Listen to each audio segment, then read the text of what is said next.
Hello, this is our little guide to help you get your footage from your card, for example like your CF card, and into Final Cut 7. Alright, fairly straightforward, so let's just get straight on with it. The first thing to do is to come up to one of these labs up the stairs where Final Cut 7 is, up on the 4th floor in the Ayr campus. First thing to do is to log in. Everyone should have their own unique login, so just give that a second. So the first thing to do is to search for Final Cut. Just give it a second or two. Now it's going to ask you about this, just ignore that. Continue, and up should open a new blank screen, if you like, for Final Cut. The first thing we have to do is to set the scratch discs, and the scratch disc is basically where you can find everything, where everything gets saved, where all your data is essentially.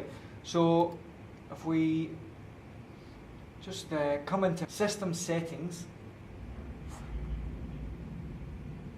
go into System Settings, and there we should have scratch discs. So you can see there we've got set. This basically depends on where you want to store your footage. Now I strongly recommend that you use your own external hard drive. It can be large or small.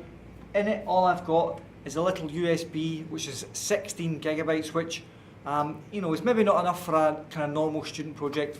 For this demonstration it's fine, and for maybe small projects it's fine as well, but that's what I'm going to use and set up for this. But you might want to buy yourself for maybe 30 or 40 pounds an external hard drive which you can use, and not only can you use it here, you can use it on other machines. You can take it around wherever else you need to go and you want to go. So you can be mobile. You're not committed to this machine, which is very important. And it also means though that you've got your own footage and you're looking after it yourself. So for example, if you were to save something onto this machine here, then a student could come in the next day after you've done a lot of hard work to go out there, to spend the money, to transport yourself out to your location, to spend the day filming, to come back, to get all the footage in, carrying all the bags, all the rest of it. You come in and do a bit of work, do a bit of editing, spend some more time doing that. You go away, you're not in the next day. The next day someone else comes in and deletes the project, which they could potentially do. Now I'm sure nobody would do that on purpose, but you never know. Someone could do it by accident, and that means all your hard work is just gone. And when it happens, it's really heartbreaking. Nothing anybody can do about it when it's happened. So the best thing you can do is to take ownership of your projects. 30, 40 pounds. I know that you can't be throwing money around, but I would recommend that as a good investment. And especially if you're in a group of people you're going to be working with regularly, then maybe you can think about investing together. Anyway, I'm going to set the scratch disc to my own drive. So you've got here a number of options, but I'm just going to click on My Drive, Jamie Drive. Now see, I've got a number of other folders. I'm basically going to choose that. Now there's only 2.3 gigabytes available, but that's all I'm going to need for this moment. As I say, I would tend to use a larger drive for bigger projects. So that's it. So that's okay. Then I want to take my card, which I've already taken out of the camera, and I'm going to just put it in the card reader. Alright, so just give it a second to come up. While that's happening, what I'm going to do next is to save the project. And again, it's going to save it on this same drive, so I'm just going to call it Jamie Test. Spell my own name, Jamie Test, and that's fine. We can see there now it's registered Jamie Test. Okay, what I want to do now is to get these clips from the card onto the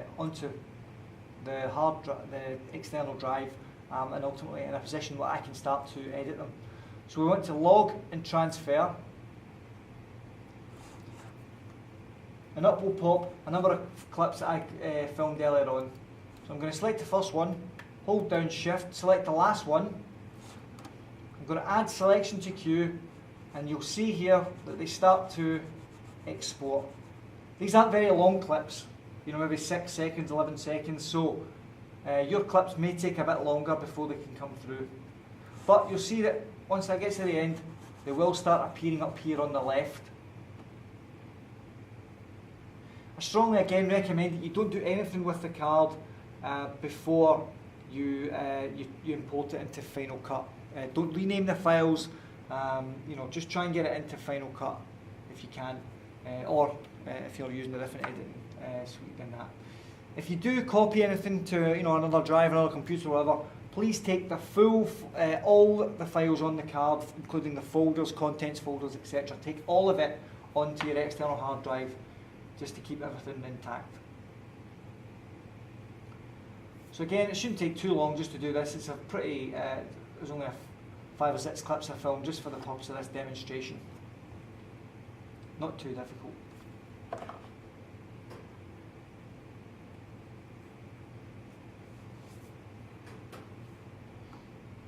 Alright. I can close this now, and I can see here that my clips are up here. Okay.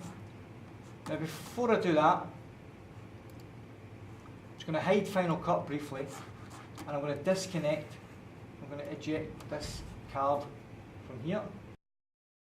Now I can take the card out because I'm basically finished with it.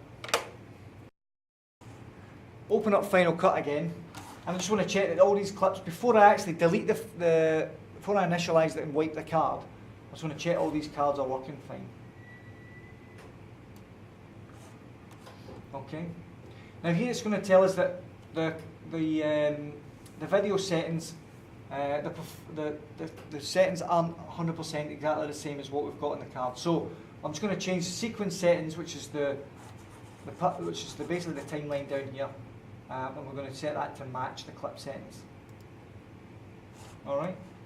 And now we can see down the bottom that the clips all seem to be working fine. We can also click on them, and we can watch them up here as well in a little preview.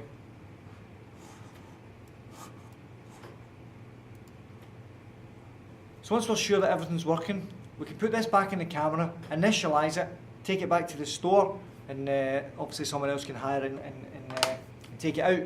And what we can do with this is just to start editing. So have fun with that.